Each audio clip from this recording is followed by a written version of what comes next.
नमस्कार, मैं हूं अली अब्बास। तेज़ रफ्तार न्यूज़ में आपका स्वागत है। आइए नज़र डालते हैं आज की कुछ ताज़ा खबरों पर। वो डिफरेंस नज़र आता है क्योंकि बात करें अगर किसी फीमेल आर्टिस्ट की तो ग्लैमर पॉइंट ऑफ थिंग दिखाता है कि हाँ ग्लैमर है, वो खास अहमियत नहीं दी जाती है। उस चीज़ को लेकर बताइए क्या कहना चाहेंगे। ये बात तो आपने बिल्कुल सही कही है कि कहीं ना कहीं आज भी दुनिया या बॉलीवुड मेल डोमिनेटेड ही है। कहीं ना कहीं आज भी आप देखा जाए तो मेल एक्टर्स को पैसे के तौर में भी ज़्यादा फीस पे किया जाता है more than female. So but I think कि अभी कहीं ना कहीं वो चीज़ थोड़ा बहुत चेंज हो रहा है, क्योंकि अगर आप देखें वो मणिकर्णिका जिसमें कंगना रनावत जी ने एक्टिंग की है, तो उन्होंने अकेले वो पूरी मूवी को चला के लेके गई।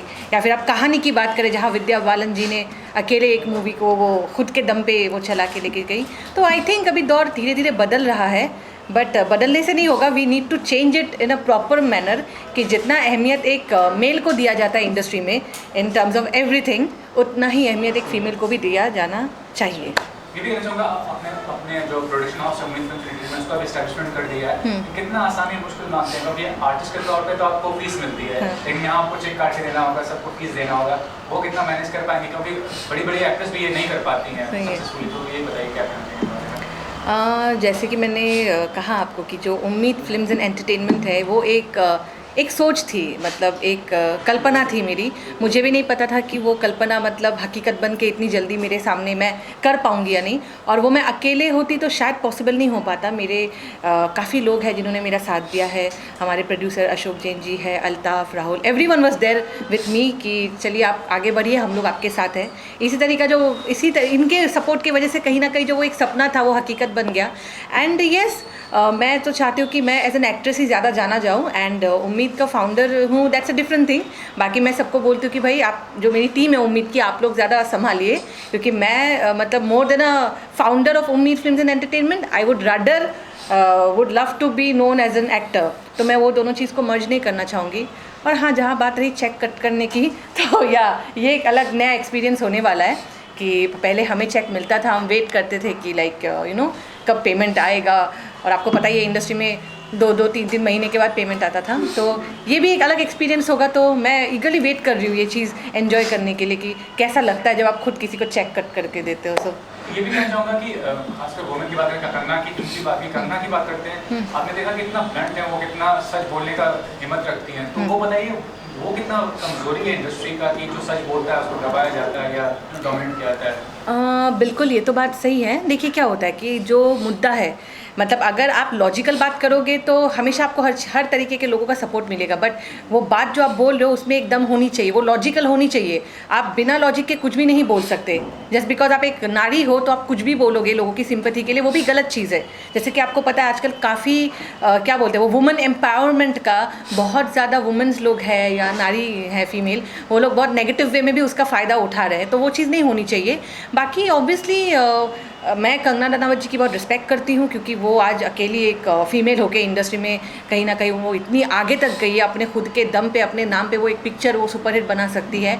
तो वो काबिल तारीफ़ है। And we need to change this. और ये चीज़ होनी भी चाहिए कि एक वुमेन को भी उतना रिस्पेक्ट, इज़्ज़त और उतना स्कोप, एक्सपोजर मिलना चाहिए जितना मेल को मिलता है, ताकि ऐसे कई कंगना रनावत जो है इंडस्ट्री में आए, आगे बढ़े। एंड मुझे लगता है कि देखिए किसी ना किसी को तो कुछ बोलना ही पड़ेगा। कोई भी मुद्दा हो दुनिया में, किसी ना किसी को आगे आना ही पड़ेगा। सब अगर चुप रहेंगे तो होगा नहीं। वो बात अलग है कि जब आप सच बोलने जाते हो हर तरीके से आपको दबाया जाता है, और सच्चाई की राह में कांटे बहुत होते हैं, वो एक कहावत ही है। तो कांटे तो मिलेंगे ही, बट कहीं ना कहीं सच बोलने से कभी हमें पीछे नहीं हटना चाहिए। And someone have to break the stereotype, so in a logical way, in a positive way, कुछ भी बोल के नहीं। सो अच्छा, आपसे जानना चाहूँगा कि म्यूजिक इंडस्ट्री में भी माना जाता है कि डोमिनेंस है बहुत, और लोग एडजस्ट नहीं कर पाते किसी सक्सेस को लेकर, किसी टैलेंट को। आपने अभी तक कैसा, क्योंकि आपने बहुत लंबे वक्त से हैं और कामयाबी भी हासिल कर लिया, तो कितना समझते हैं कितना ज़्यादा ओपन माइंडेड लोग हैं, कितना क्लोज माइंडेड है या नैरो माइंडेड लोग आपको इंडस्ट्री में नजर आते हैं? देखिए, इंडस्ट्री में मिक्स लोग हैं एक्चुअली। हम ये नहीं बोल सकते हैं कि सारे लोग ख़राब है और ये नहीं बोल सकते कि सारे लोग अच्छे हैं। तो एक्चुअली स्टार्ट में हर आर्टिस्ट को दबाया जाता है। कोई भी नहीं चाहता है कि ये आगे बढ़े अनलेस वो उनका कोई रिश्तेदार नहीं है या कोई क्लोज नहीं है। तो ये चीज़ तो होती है इंडस्ट्री में, अभी से नहीं हो रही है एक्चुअली। मुझे लगता है जब से ये इंडस्ट्री का काम कर रही है 50-40 से, जब से भी है तब से मुझे लगता है कि ये चीज़ होती आई है कि नए टैलेंट को जल्दी मतलब अपनी एक जगह बनाने में बहुत तकलीफ़ होती है।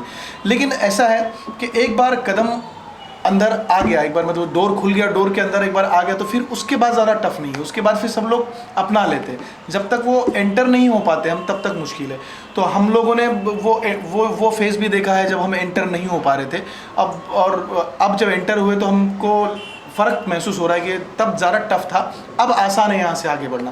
तो ये तो पहले से ही हो रहा है और ये होता रहेगा मुझे लगता ये है। भी कहना चाहूँगा कि जो एक्टर्स हैं, खासकर जो लीडिंग एक्टर्स हैं, उनकी आप फीस देखिए या उनका डिमांड देखिए या जो इमेज क्रिएट होता है मीडिया में या पब्लिक में, आपको नहीं लगता कि सिंगर्स भी डिजर्व करते हैं? क्योंकि म्यूजिक पार्ट बहुत इंपॉर्टेंट है बॉलीवुड का, तो उसके बारे में क्या कहना चाहेंगे आप? बिल्कुल सिंगर डिज़र्व करते हैं और मुझे लगता है कि वो दौर अभी शुरू हो रहा है। इनफैक्ट आज से पहले जब 60s में 70s में रफ़ी साहब किशोर के टाइम पे प्लेबैक सिंगिंग बहुत सबसे इम्पोर्टेंट थी, 90s में भी इवन प्लेबैक सिंगिंग सब कुछ था। लेकिन धीरे धीरे फिर इंडिपेंडेंट म्यूज़िक का दौर आना शुरू हुआ, एल्बम्स बनने शुरू हुए। तो एल्बम्स जब बनना शुरू हुए तब लोग सिंगर्स भी फीचर होना शुरू हुए। तो वहाँ से जो दौर अभी शुरू हुआ है वापस अभी 2 साल से 2-3 साल से जो बहुत अच्छा टाइम पीरियड शुरू हुआ है एक सिंगर्स के लिए, मतलब सारे सिंगर्स के लिए।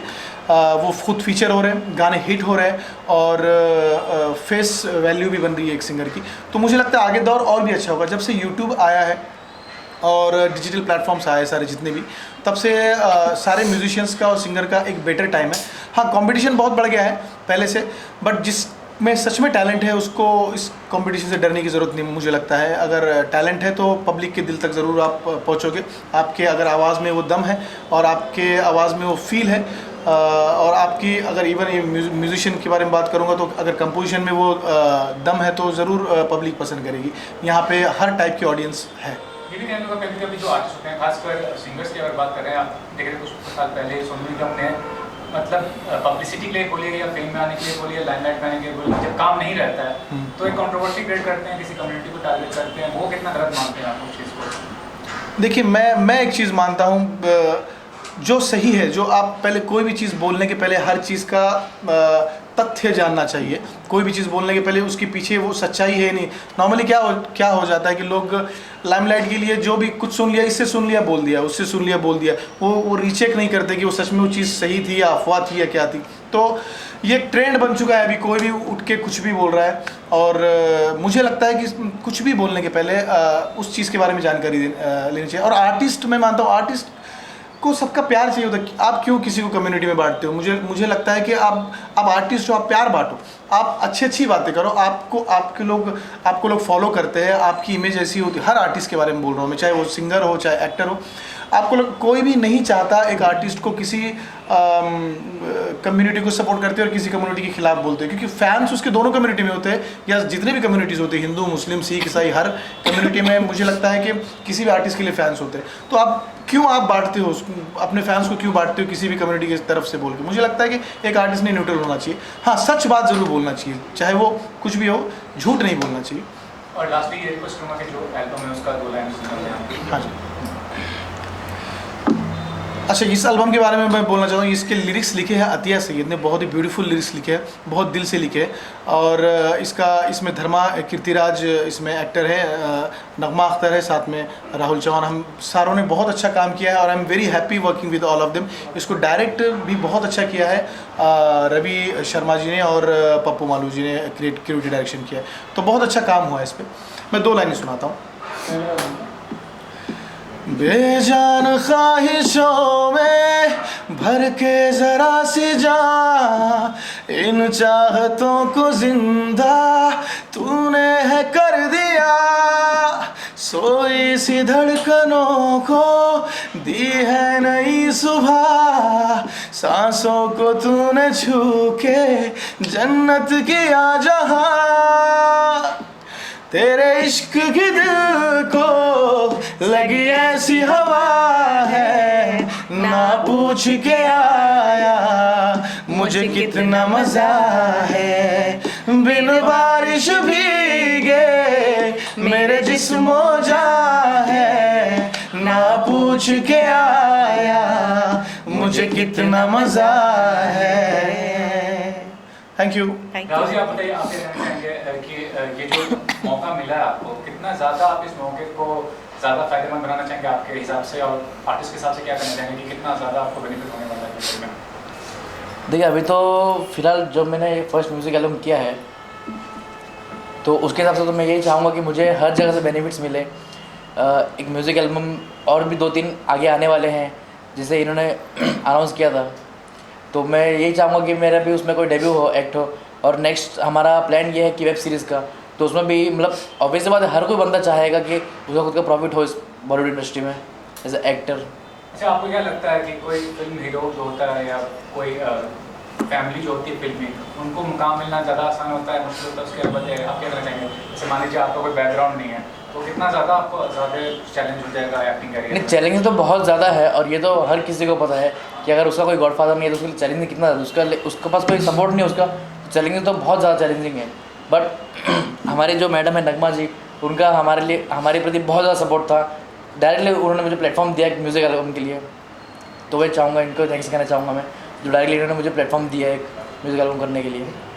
और क्या करना चाहेंगे कॉन्फिडेंस के बारे में? क्योंकि जो छोटे शहर छोटे गांव से जो लोग आते हैं उनको कॉन्फिडेंस लैक करता है, तो उनके लिए क्या आप संदेश देना चाहेंगे कि किस तरह से आप इस मुंबई आए, आपने कॉन्टैक्ट बनाया, आपने इस वीडियो में काम किया है या एक प्रोडक्शन हाउस को मैनेज करते हैं, वो सब चीज़ बताइए कैसे डेवलप किया कॉन्फिडेंस को अपने? देखिए कॉन्फिडेंस को डेवलप करने का रीज़न मेरा ये था कि मैं स्टार्टिंग से ही इवेंट करता हूँ, कॉलेज लेवल में, स्कूल लेवल में, हमारे सारे एरियाज लेवल में इवेंट करते करते कॉन्फिडेंस लेवल मेरा थोड़ा हाई हो गया। तो उस हिसाब से इनके मेरे इवेंट, मैंने जितने भी इवेंट किए हैं मैंने कॉलेज लेवल, स्कूल लेवल में, मेरी हमेशा से गेस्ट यही रही है, एज ए सेलिब्रिटी गेस्ट नगमा जी ही रही हैं।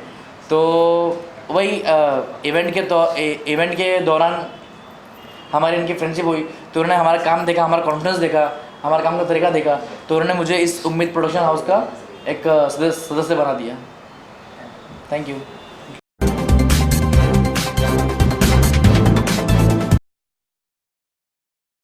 नमस्कार, मैं हूं अली अब्बास। तेज़ रफ्तार न्यूज़ में आपका स्वागत है। आइए नज़र डालते हैं आज की कुछ ताज़ा खबरों में।